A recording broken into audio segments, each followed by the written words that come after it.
चलो एक बार फिर से हम लोग क्लास 12th में बिहार बोर्ड इंटर परीक्षा 2027 के लिए बायोलॉजी पुष्पी पादपों में लई जनन यानी sexual reproduction in flowering plant में पढ़ रहे हैं, है ना। आज क्या लेक्चर है जी? आज पंचमा लेक्चर है, समझे ना। चलो हम लोग पिछले बार सब पढ़ लिए थे लघु बीजाणु, फिर परागकण कैसे निर्माण होता है, ओकरा में कौन कौन से कोशिका होता है, ये सब हम लोग पढ़ चुके थे, समझे। मतलब ये क्या कि मतलब वहां पे कौन सा कोशिका है, उस पे उसके संरचना को भी, परागकण के संरचना को भी पढ़ चुके थे, ठीक। यानी मेल वाला पूरी तरह से खत्म है। आज हम लोग क्या पढ़ना है? पुष्प में फीमेल वाला पढ़ना है, ठीक है। चलिए देखिए क्या है कि स्त्री केसर, है ना।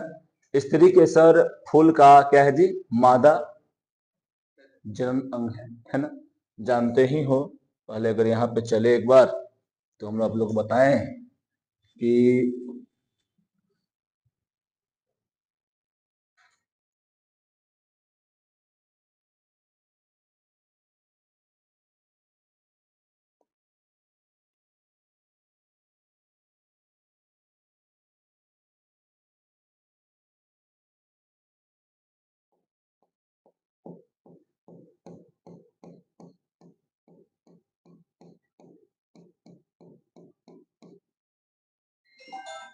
थोड़े नोट डाले हैं।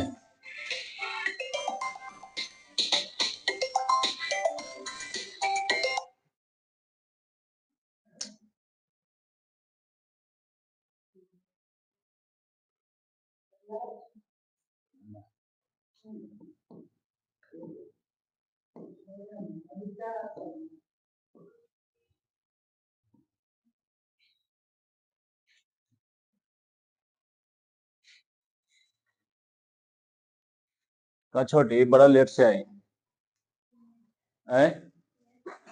हो गया कि तू सोच रही थी कि सर जी लेट से आते थे, तो हम वही रहते हैं, जाते नहीं हैं, समझे।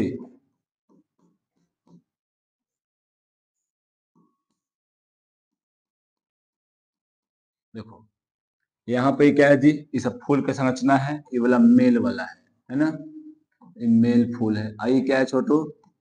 ये फीमेल है, ठीक है। इसको हम लोग क्या बोलते हैं? इसको पूरा कौन पूछ रहे हैं भाई? स्त्री केसर, स्त्री केसर कहते हैं, है ना। अब यहाँ पर देखो स्त्री केसर में क्या होगा बताओ। ये वाला पूरा ऐसा करके निकाल ले, ये वाला, यही वाला तुमको क्या है? स्त्री केसर, है ना। ये वाला स्त्री केसर हो गया, समझे ना। आज इसी के बारे में पूरा पढ़ना है, समझे ना। तो स्त्री केसर में तुमको क्या है कि एकरा में 3 पार्ट होता है ना। क्या होता है जी? 3 पार्ट। यहाँ पर देखो, यहाँ पे स्त्री केसर को इंग्लिश में कहते हैं कार्पल्स भी कहते हैं, पिस्टिल भी कहते हैं, ठीक है।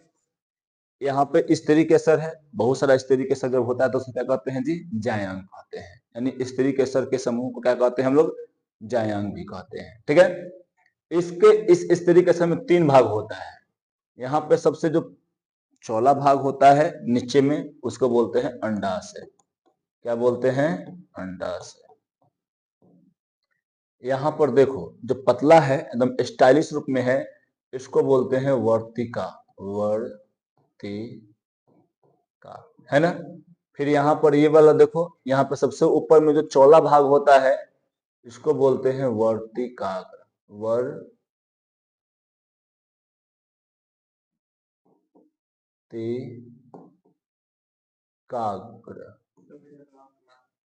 ऊपर में, ऊपर में वर्तिकाग्र, है ना। वर्तिकाग्र, समझे। तो ये तुम्हारा 3 गो पार्ट है, ठीक है। सबसे मेन पार्ट कौन है जी? ये अंडाशय, ये वाला सबसे मेन पार्ट है, समझे। क्योंकि यहीं से क्या होता है? यहीं से फूलों में बीज का निर्माण होता है, फल का निर्माण होता है, सो यहीं से होता है, ठीक है। ये वाला क्या है? मतलब हो सकता है सहायक, इसको अंग भी बोल सकते हैं, समझे ना। ये वाला यहाँ पे बतवे किए थे कि इस स्थान पे क्या आता है? इस स्थान पर तुम्हारा आ जाएगा परागकण, है ना, परागकण आएगा और इसके द्वारा एक नली बनाएगा ऐसे, और नली बनाकर यहाँ पर, समझे ना, काम कर लेगा। ठीक है, अब उसके बाद देखो, तो इतना तुमको समझना पता चल गया, कोई दिक्कत इसमें? तो यहाँ देखो, तो ये बता दे कि मादा जनन क्या होता है, इसमें समझ गए। ठीक है, और इसी में से क्या बनता है, बीज और फल उत्पन्न होते हैं। ठीक, स्त्री के शरीर कितने भाग अभी बताए हैं, कौन कौन जी? वर्तिकाग्र, वर्तिका, अंडाशय। अंडाशय जो नीचे फूला हुआ भाग होता है, ये वाला जो बीच में भाग होता है ना, ऐसे जो बीच में भाग होता है, ये वाला जो भाग है, ये वाला क्या है छोटू? वर्तिका, है ना। ये सबसे ऊपर वाला वर्तिका, अगर ये वाला अंडाशय, सब याद रखना, समझ छोटे। जो फल में विकसित होता है और बीजांड बीज में विकसित होता है, याद रखना, जो ये ओभरी जो होता है, बाहरी जो आवरण होता है, वो फल में विकसित हो जाता है, फल बन जाता है। यानी ये वाला जो होता है वो फल बन जाता है, और इसके अंदर में जो रहता है ये क्या बन जाता है जी? बीज बन जाता है। ठीक है, कोई यहाँ पर दिक्कत है ना?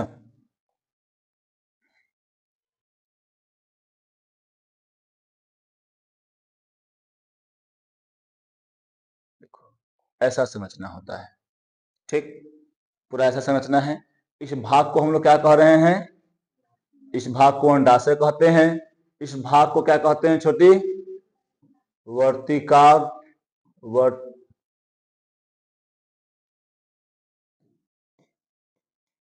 वर्तिका।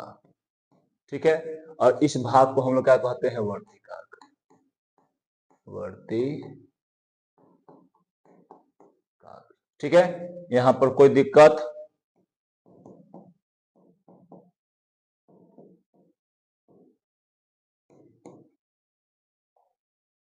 हो गए, यहां पर इस सब पढ़ेंगे हम लोग बाद में।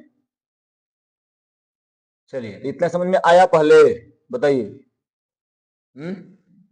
याद रखिएगा, ये जो स्त्री केसर होता है, स्त्री केसर का एक और नाम है, स्त्री केसर का एक और नाम है, स्त्री केसर का दूसरा नाम क्या है जी? आय, इसको बोलते हैं अंडप। क्या बोलते हैं? अंडप कहते हैं, समझे। अब बहुत सारा अंडप मिलकर क्या बनता है? जायांग, यानी बहुत सारा स्त्री केसर मिलकर क्या बनता है जी? जायांग बनता है, समझे। जायांग जब मात्र एक स्त्री केसर से क्या होता है, सॉरी, जब मात्र एक स्त्री केसर से बना होता है, तब उसे हम लोग क्या कहते हैं जी? एक अंडपी कहते हैं, है ना। मान लो कि किसी जायांग में एक ही गो स्त्री केसर है, एक ही गो अंडप है। मान लो कि पुष्प वाला था, पुष्प में एक ही गो अंडप था, तो एक में एक ही गो अंडप यानी एक ही गो पूरा स्त्री केसर है, तो इसको हम लोग क्या बोलेंगे जी? एका अंडपी। क्या बोलेंगे इसको? एका अंडपी, एकांडपी, एकांडपी बोलेंगे इसको, है ना। इसको मोनोकार्प लैरी बोलते हैं। तब जब एक से अधिक स्त्री कोशर होता है, तब इसे क्या हम लोग बोलते हैं जी? बहुअंडपी कहते हैं। मान लो किसी पुष्प में एगो से ज्यादा हो जाए, ठीक, एगो से ज्यादा हो जाए, तब इसको हम लोग क्या बोलेंगे? इसको हम लोग बोलेंगे बहुअंडपी, बहु अंडपी, है ना। बहु अंडपी मतलब क्या? मल्टी कार्पेलरी कहते हैं इसको। कोई दिक्कत है? तो याद रखना क्या है यहाँ पर, जायांग में अगर एगो रहेगा स्त्री के सर, उसे क्या बोलेंगे?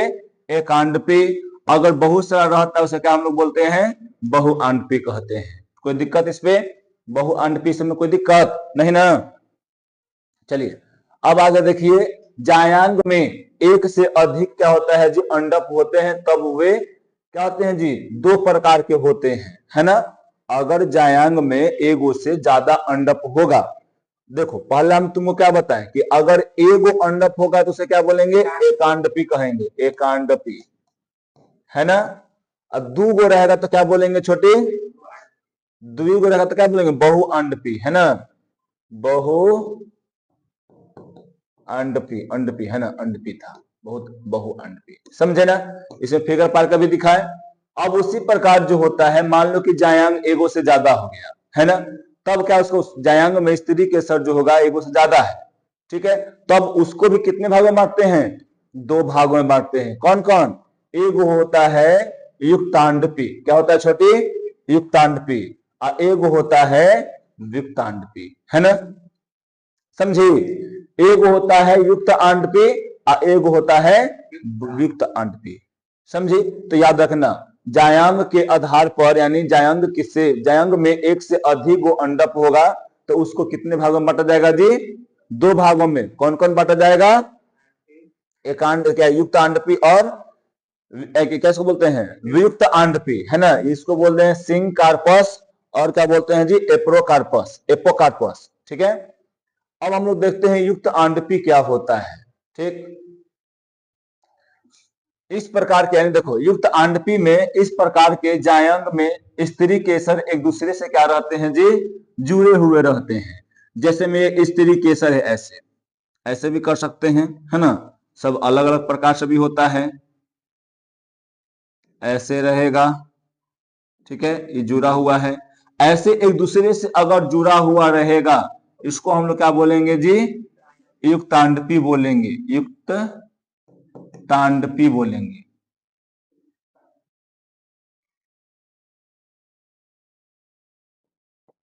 युक्त तांडपी कहेंगे, है ना, युक्त तांडपी, समझे।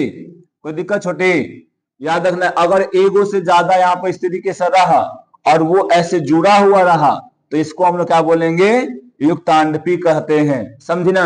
अब यहाँ पर देखा, इस सब तुमको किसमें मिलेगा देखने को, ये सब तुमको देखने को मिलेगा कहाँ पे, उड़हुल के फूल पर, गुड़हुल के फूल पे, है ना, जैसे हम लोग बोलते हैं उसको उड़हुल कहते हैं, सरसों के फूल पर, फिर एक होता है पॉपी होता है ना, इसे तुम ये पॉपी नहीं देखा होगा। देखो उड़हुल का फूल जब तुम देखोगे तो ये ऐसे रहता है, अंदर में है मतलब रहता है ऐसे करके, ऐसे ही रहता है। अरे यार प्राण अंडर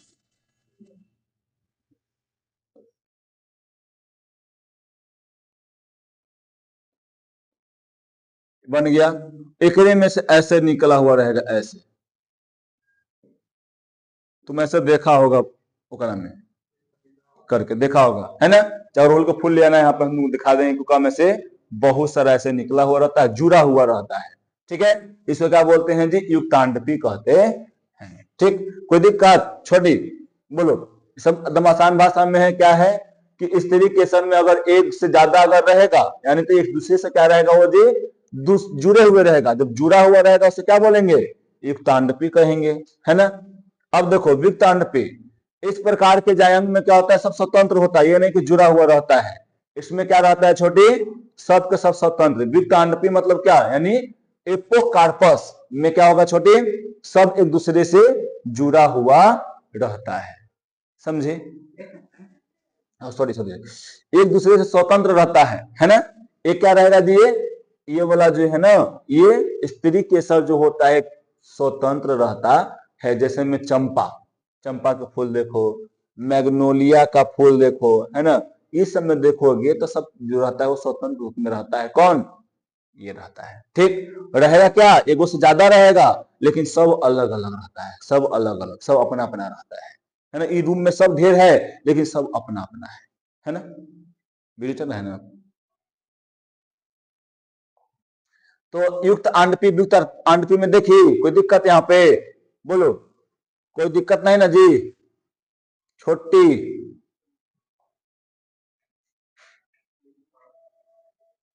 अब यहाँ पर दिल्ली आ गया है, बिला ये वाला हिला है, हिला है, ठीक।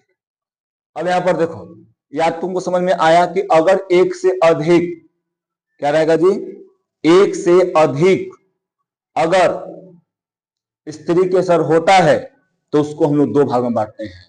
एक होता है युक्तांडपी सिंकारपस, एक होता है क्या जी, विक्त अंडपी यानी एपोकार्पस, है ना।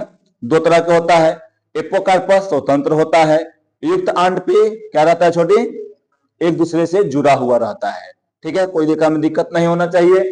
अब देखो, अंडाशय के अंदर में जो होता है ना, एक गर्भाशय गुहा होता है, यानी गुहा मतलब क्या, कैविटी। क्या होता है जी, कैविटी होता है। इसको हम लोग इसको एक और नाम है क्या, कोष्टक नाम है ना। अंडाशय के अंदर में क्या रहता है, गुहा होता है ना। याद रखना, जिसको हम लोग क्या बोलते हैं, हाँ ठीक है, गर्भाशय गुहा कहते हैं। गर्भाशय गुहा के अंदर की ओर अपरा होता है। अपरा यानी जिसको बोलते हैं नारुस बोलते हैं, है ना, स्थित होता है। सबको अभी दिखाएंगे फिगर, उसके बाद बताएंगे। अपरा से संबंधित होने वाली दीर्घ सॉरी उत्पन्न होने वाली दीर्घ बीजाणुधानी सामान्यतः क्या कहलाता है जी, बीजांड कहलाता है। और यही बीजांड क्या कहलाता है जी, तुम्हारा लघु बीजाणु सॉरी गुरु बीजाणु धानी। इसे क्या कहते हैं, गुरु बीजाणु धानी कहते हैं। एक अंडक में बीजांड की संख्या क्या रहता है, एक भी रहता है ना। यानी एगो अंडक में यानी एगो अंडाशय में क्या रहता है जी, यहाँ पर बीजांड की संख्या एगो भी रहता है और बहुत सारा भी रहता है।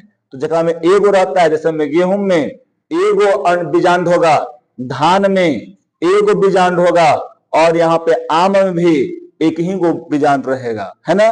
लेकिन तुमको पपीता में देखने को मिलेगा तो क्या होगा जी, बहुत सारा मिलेगा। और इस सब में आर्किड में सब में क्या मिलेगा, बहुत सारा बीजांड देखने को मिलता है। ठीक, बीवा नहीं, बीवा से अलग, सब अलग होता है।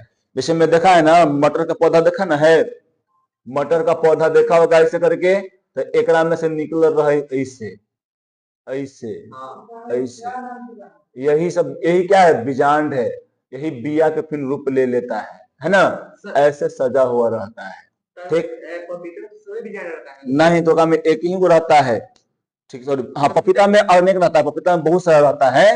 लेकिन तुम गेहूं में देखो, गेहूं में रहता है, गेहूं में एक एगो बिया होता है, एगो में से एगो रहता है, एगो फूल है, कम से एगो बिया होगा, है ना।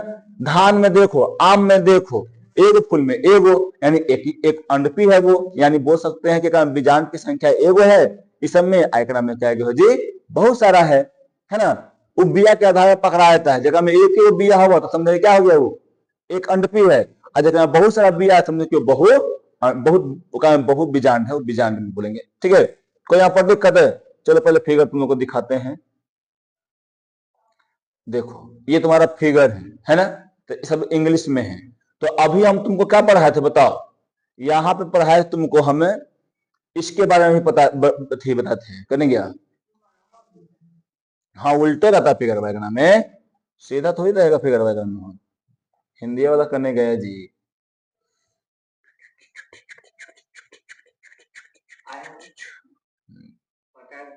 एक बार रख लिया, लिख दिखाएंगे।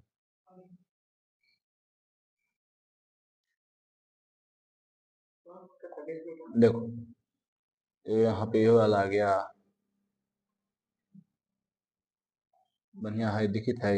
हाँ चलो दिखित है। देखो ये वाला जो है ना, ये वाला यहाँ पर देखो, ये वाला जो है इस शुरुआत में ये जो है, ये क्या है जी, ये बीजांड वृंत है ना।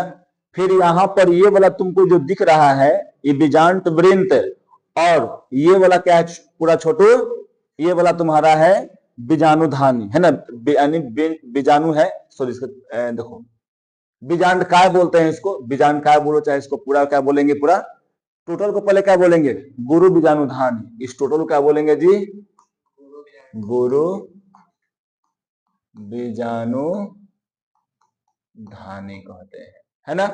तो एकरा में पहला जो यहाँ पर तुमको दिख रहा है, नीचे जो दिख रहा है तुमको ऐसे, ये वाला क्या है बताओ, ये वाला तुम्हारा जो है वो बीजांड वृंत है। फिर उससे ऊपर जाएगा तो बीजांड वृंत, और यहाँ पर बीजांड काय को जोड़ने वाला क्या होता है जी, वो भाग होता है, उसको बोलते हैं नाभिका कहते हैं, समझा।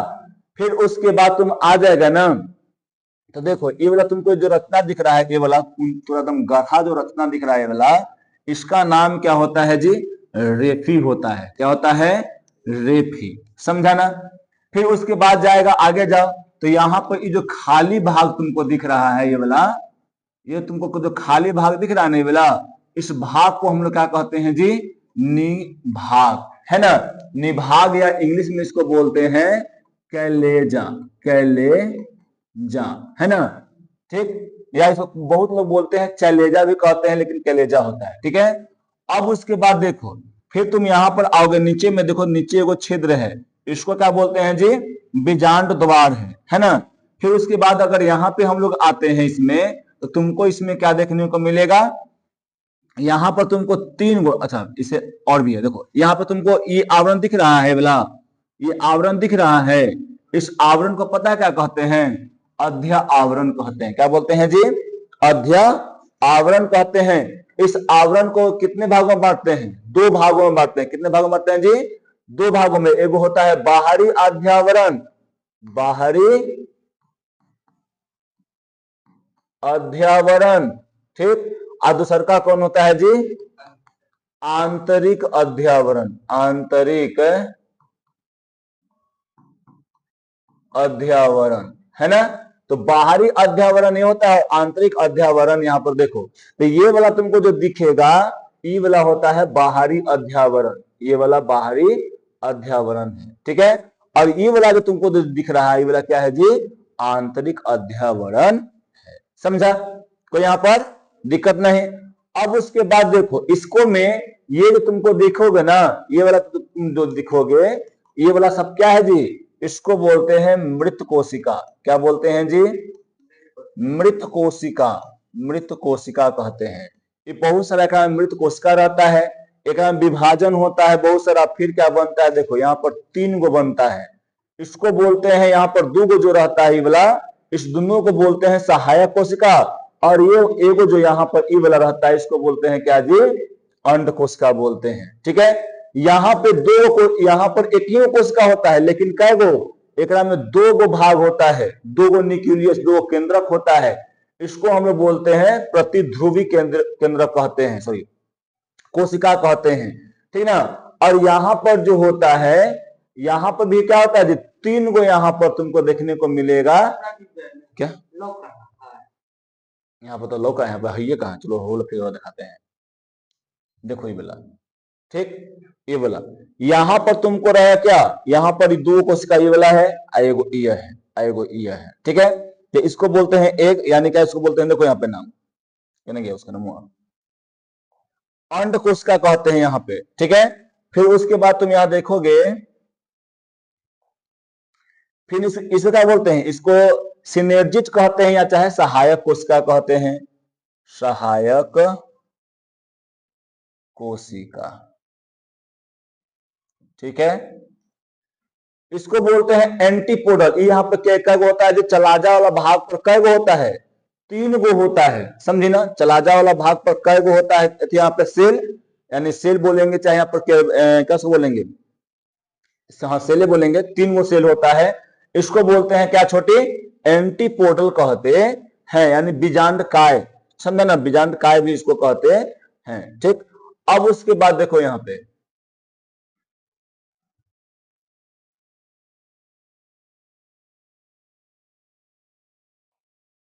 तो यहाँ पे समझ में आया कि यहाँ पे इसके अंदर में बीजांड कै गो होता है ना। फिर बीजांड का तुमको यहाँ पर क्या कही जी, हम चित्र भी दिखाए यहाँ पे, ये बीजांड का चित्र है ना। इसको बोलते हैं हम लोग क्या जी, बीजांड, सॉरी बीजांड वृंत कहते हैं। फिर इसको बोलते हैं यहाँ पे जो होता है, इसको हीलम, यानी क्या बोलते हैं जी, यहाँ पे नाभिका भी कहते हैं, नाभिका कहते हैं, है ना। और इसको क्या बोलते हैं, बीजांड वृंत, बीजांड वृंत कहते हैं, है ना। फिर उसके बाद आगे जाते हैं तो इसको रेफी कहते हैं। क्या बोलते हैं जी, रेफी। याद रखना, हईबला जो रहता है संरचना, इसका क्या नाम है, रेफी नाम है ना। फिगर दे दिया जाएगा कि नाम इसका लिखिए, है ना। फिर उसके बाद जो है आगे जाएगा तो ये वाला कौन सा है जी, चलेजा या ना, क्या है, निभाग, इसको बोलते हैं हम लोग निभाग कहते हैं, ठीक है। फिर उसके बाद आते हैं तो यहाँ पर दो गो आवरण होता है, ठीक है।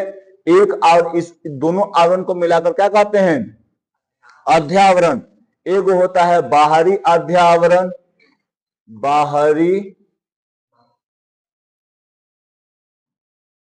बाहरी अध्यावरण, है ना। फिर उसके बाद क्या है जी, आंतरिक अध्यावरण, आंतरिक अध्यावरण, है ना। ये जानता है, एकरा में जो ये सब रहता है, ये सब क्या रहता है जी, मृत कोशिका रहता है, मृत कोशिका। ठीक, इस मृत कोशिका के विभाजन के उपरांत क्या बनता है? एगो अंदर में भ्रूण कोष बनता है। क्या बनता है जी? भ्रूण कोष। क्या बनता है? भ्रूण कोष। ये भ्रूण कोष लगभग ऐसा होता है। ठीक, भ्रूण कोष में कई गो यहाँ पर चलाजा वाला के तरफ में कई गो 3 गो कोशिका रहता है। इसको क्या बोलते हैं जी? बीजांडकाय। क्या बोलते हैं इसको? बीजांडकाय कहते हैं या एंटीपोडल कहते हैं। एक बिचवा में क्या होगा छोटो? एक बिचवा में तुमको एक ही गो रहेगा केंद्रक, सॉरी कोशिका एक ही गो रहेगा, लेकिन केंद्रक कै गो रहेगा जी? 2 गो केंद्रक रहेगा। तो इसको हम लोग क्या बोलते हैं जी? प्रति क्या था वहां पे बताओ? प्रति कोशिका था ना, भुला गया तो ते हमारा ही नहीं है। क्या टेढ़ा टेढ़ा कहा नाम है कर?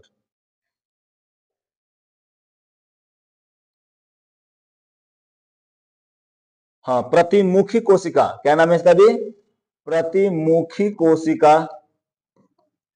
कोशिका, समझे? ये है। फिर यहां पर तुमको देखने को मिलेगा एगो ऐसे मिलेगा।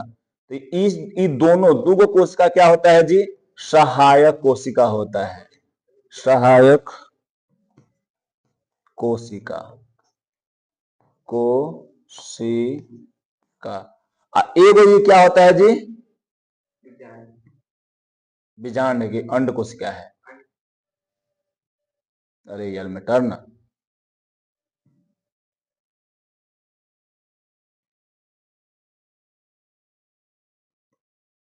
अंड कोशिका।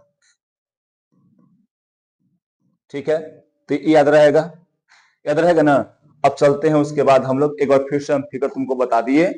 अब चलते हैं आगे। अब देखो यहां पे याद रखना, अभी क्या बोले थे हम? बीजांड को ही क्या बोल रहे थे? बीजांड को ही हम लोग क्या बोलते हैं जी? गुरु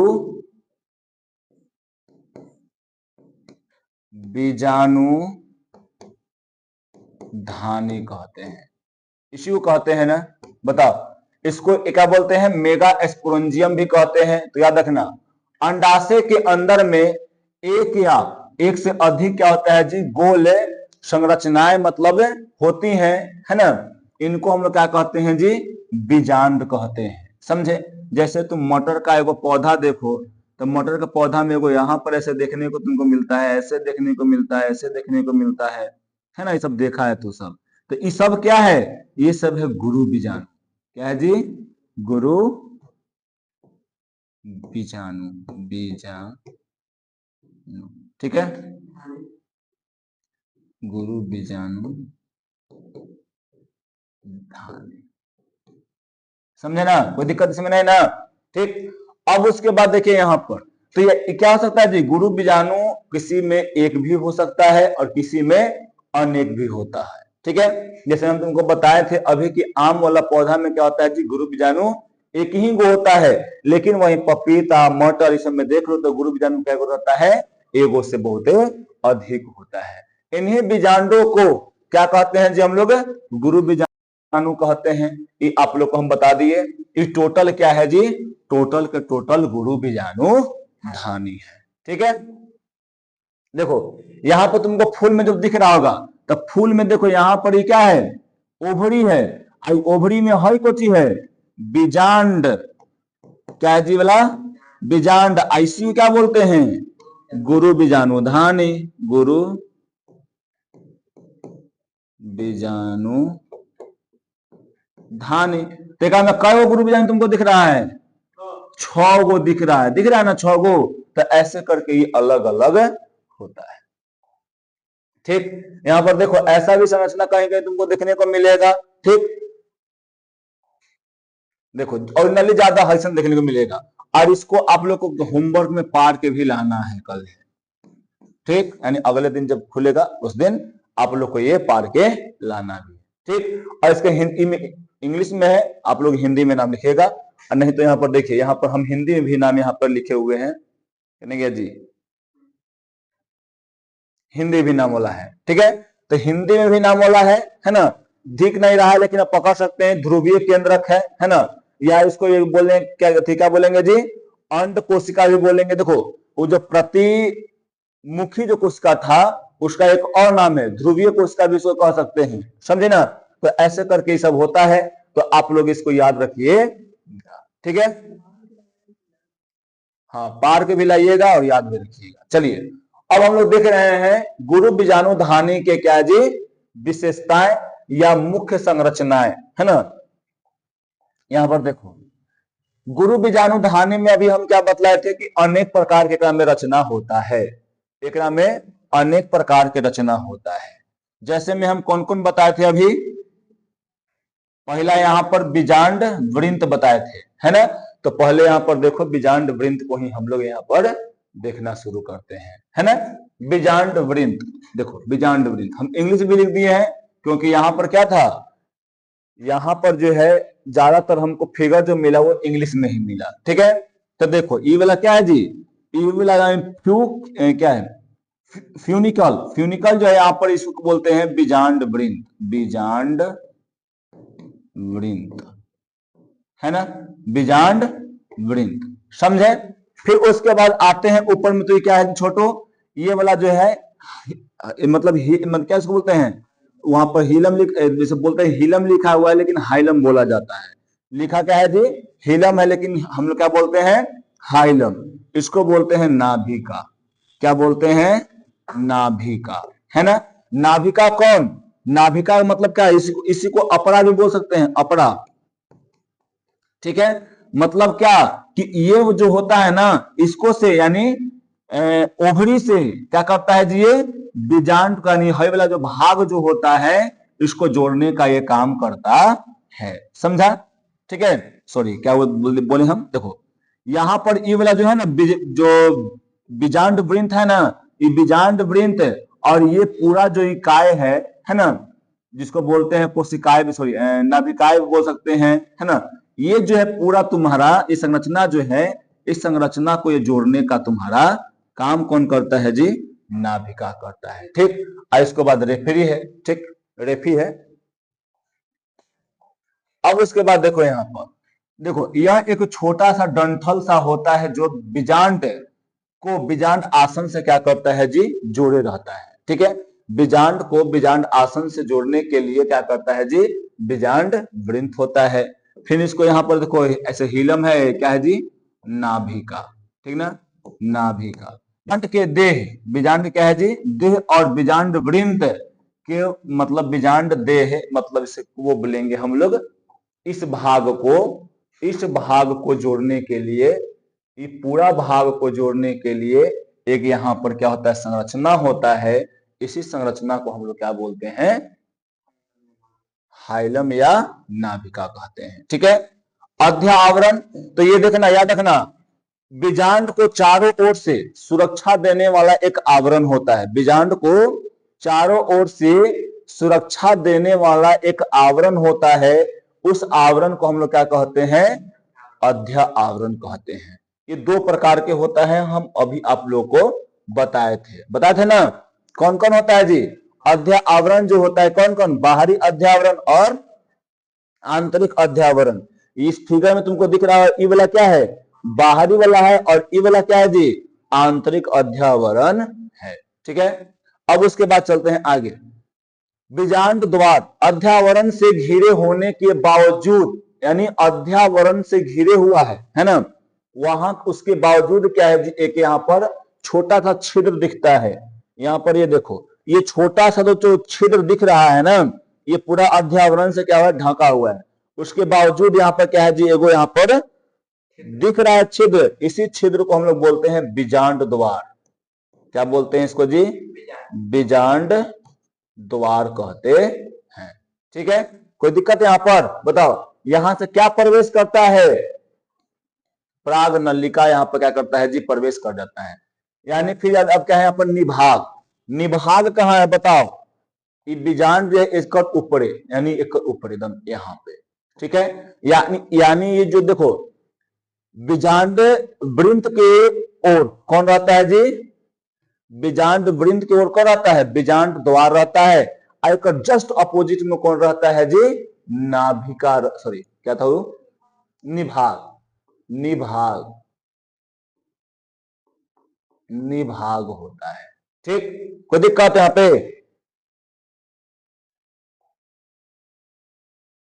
ठीक, तो यहां पर देखो, यह बीजांड का आधारभूत भाग है जो क्या करता है? बीजांड द्वार के एकदम बिल्कुल क्या होता है जी? विपरीत दिशा में होता है। अब है उसके बाद बीजांड काय। ठीक है, यह अध्यावरण के भीतर, ठीक ना, क्या बोला है? मृदुत्तक यानी मृदुत्वकीय कोशिकाओं का समूह होता है जो आरक्षित भोजन संग्रह का क्या वहां भरा रहता है। यानी बोलने का मतलब ये है कि इसमें जो है अध्यावरण से घिरा हुआ भाग होता है ना। यहाँ पर तुमको दिखेगा अध्यावरण से घिरा हुआ एक भाग है, ये वाला भाग। इस भाग को ही हम लोग क्या कहते हैं जी?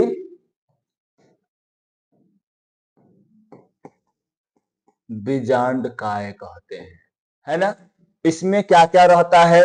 तो इसमें दम पोषक तत्व होता है, पोषक तत्व होता है ना। ये पोषक तत्व क्या काम करता है जी? ये पोषक तत्व जो है भ्रूण कोश को, भ्रूण कोश को क्या करते? भ्रूण कोश को क्या प्रदान करता है? पोषण प्रदान करता है। भ्रूण कोश को पोषण प्रदान करता है। समझी? कोई दिक्कत इसमें नहीं ना?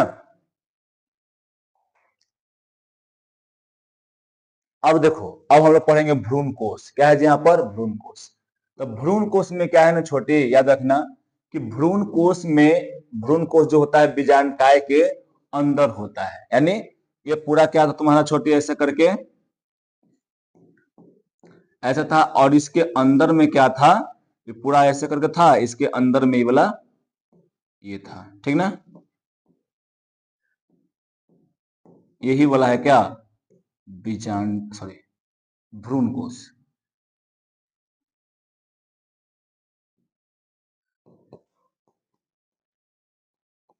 भ्रूण कोश, ठीक है।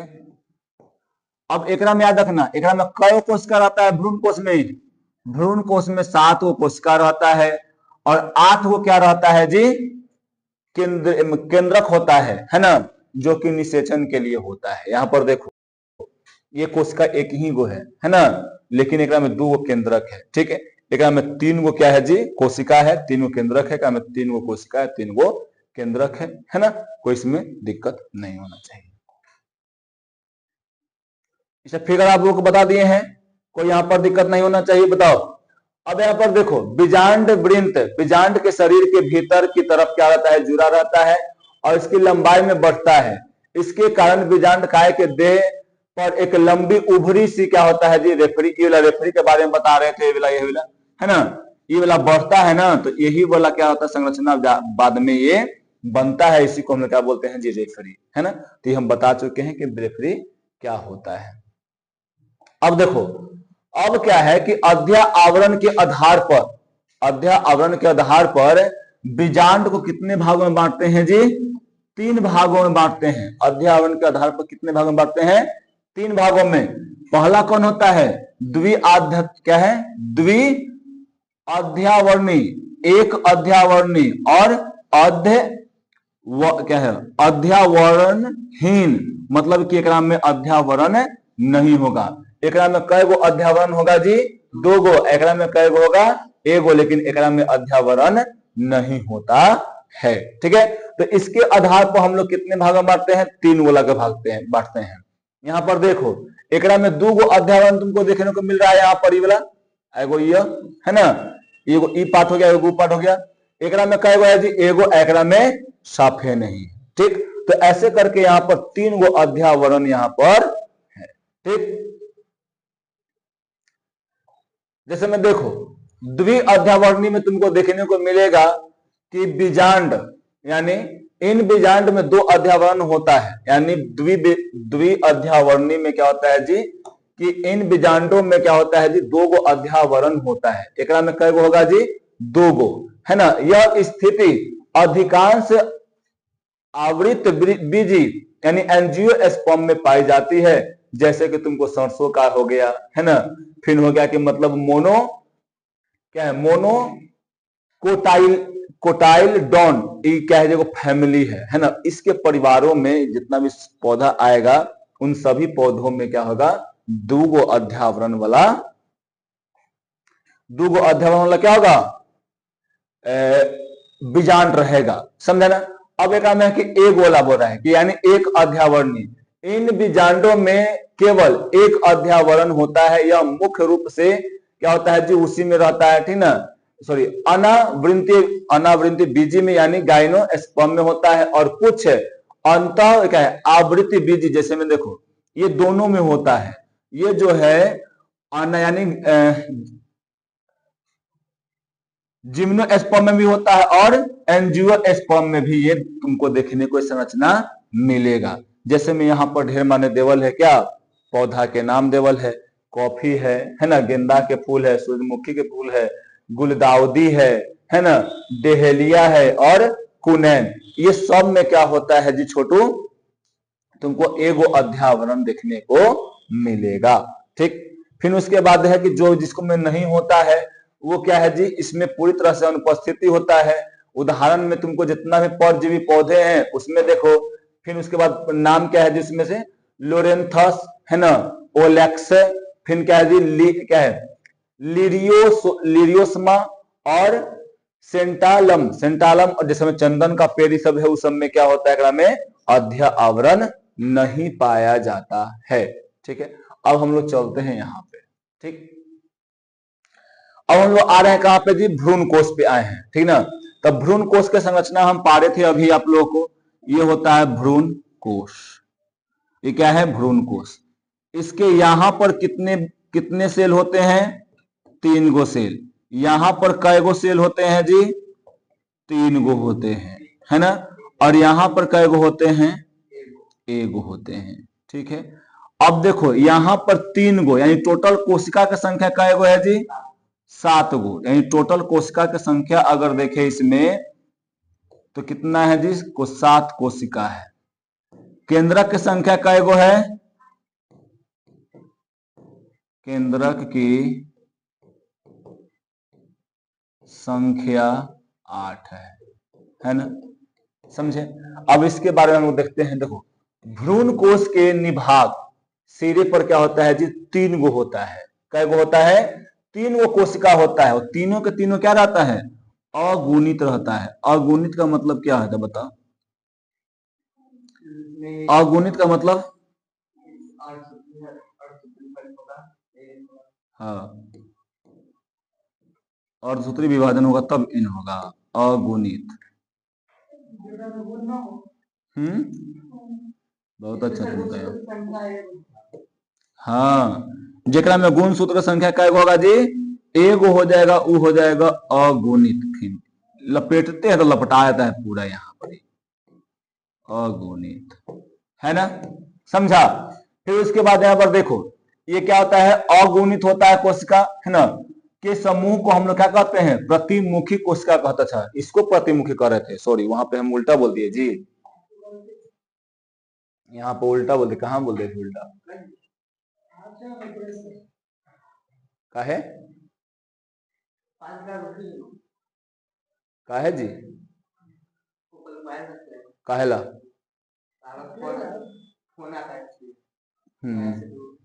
अच्छा देखो इसको क्या बोलते हैं हम लोग जी, इस कोशिका को बोलते हैं प्रतिमुखी, प्रतिमुखी, है ना। और इस कोशिका को क्या कहते हैं हम लोग जी, इसको ध्रुवीय कहते हैं, ध्रुवीय, ध्रुवीय कोशिका, ठीक। कोई दिक्कत है यहाँ पर, तो याद रखें जिधर माहे क्या रहेगा जी, चलाजा पुल रहेगा, उधर वो कोशिका जो होगा उसको बोलेंगे हम लोग प्रतिमुखी कोशिका, जो कि 3 गो होता है, ठीक है। ये कोशिकाएं निषेचन से पहले और बाद में क्या होते हैं जी, लुप्त हो जाते हैं, उसका कोई फिर काम नहीं रहता है ना। और ये क्या करते हैं, पोषण देने में भी काम करते हैं भ्रूण कोश को। अब उसके बाद है कि यहाँ पर जो था ध्रुव में क्या रहता है, वहां पे द्विध्रुवीय केंद्रक, यानी ओका में होगा सेल एक ही गो रहेगा, लेकिन ओका में केंद्रक क्या रहता है जी, 2 होता है, उससे हम लोग क्या बोलते हैं उसको? उसको हम लोग यहाँ पर बोलते हैं ध्रुव कोशिका। ध्रुव कोशिका या ध्रुवीय कोशिका भी कहते हैं, ध्रुव कोशिका। ठीक है, समझा ना? अब इनमें से देखो, इनमें से क्या बोल रहा है कि इनमें मध्य में, तो जानने में क्या कि अब देखो इसके नीचे में, सबसे नीचे में चलाओ, यानी यहाँ पे आ जाओ, यहाँ पे आ जाओ, तो यहाँ भी क्या कोशिका है? 3 गो, जगह में से एगो कौन है जी? सॉरी, 2 कौन है? सहायक कोशिका, और एगो कौन है? अंड कोशिका। ठीक, यही एक नाम में था, बस। ठीक, यही यहाँ पर था। ठीक है, अब उसके बाद देखो इसमें लास्ट क्या है जी? यहाँ पर ये जो 3 कोशिका है ना, 3 कोशिका, इसके नीचे में एगो ऐसे करके थोड़ा सा तंतु के ऐसे करके यहाँ पर एगो रचना है ना? इस रचना को हम लोग क्या बोलते हैं? फिलीफॉर्म अपरेटस कहते हैं। फिलीफॉर्म, मतलब इसका नाम है फिलीफॉर्म, तो ऐसे फिलीफॉर्म में हिंदी लिख दूंगा, है ना? फिलीफॉर्म अपरेटस इसको कहते हैं। तुम्हारा क्या हो गया? गुरु बीजाणु खत्म। ठीक, कल हम क्या पढ़ाएंगे? गुरु बीजाणु जनन, है ना? उसके बाद चैप्टर अभी बहुत सारे काम है। ठीक है, ये चैप्टर लंबा है। सर